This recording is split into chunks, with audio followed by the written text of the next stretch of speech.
that COVID has changed everything permanently in this country. And as the floodwaters of the pandemic subside, we need to take stock of what we have learned and reevaluate where we are.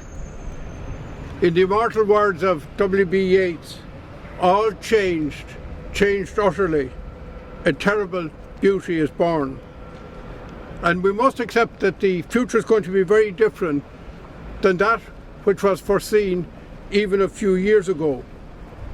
Location and distance do not have the same constraints as before. And we've seen people working in offices at the tops of mountains, at the edge of the ocean, or anywhere where they happen to have a good Wi-Fi connection and a laptop. I think it's fair to say that the countries that are nimble and flexible enough to recognise the new possibilities and opportunities are the countries that will come to the fore. Within my own county of Wicklow, the likes of Rathdrum or Newtown, the potential growth is 6 houses per year over the next 10 years. You move down to the next level, it's 4 houses per year for the next 10 years. And then you move down to the likes of Avoca and Roundwood and Shillelagh, you're down at 2 to 3 houses per year.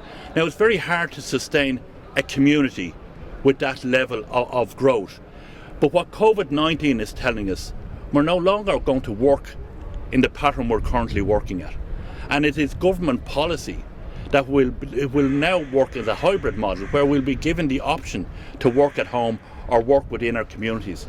And one of the core policies within the National Planning Framework document was the relationship or the proportion of employment to the development of homes. So if even 20% of us are going to work from home, that's 1 day a week, we need to provide that infrastructure to allow us to do that.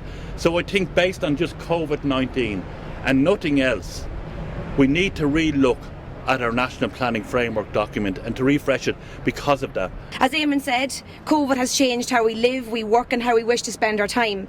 Thankfully there is now a different focus.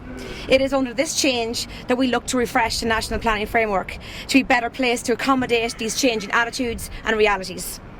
My fear that there has been an emphasis on creating density rather than community. People can now live and work from home wherever that home is, in a commuter town or on the side of a mountain.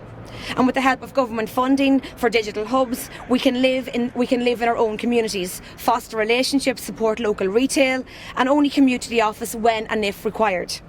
There are many recommendations in this document that would offer the opportunities for more bottom-up planning, with more local input. To live where you come from, where you have an attachment to, should not be a luxury, it should be a choice. During COVID-19, we realised and it became very evident that there wasn't enough residential development within the core of the city centre, but also it has to be appropriate development when it goes into the suburbs, and that sometimes can be a controversial issue, but we need to make sustainable and proper planning decisions now, as there is a pressure obviously on development going forward over the next number of years.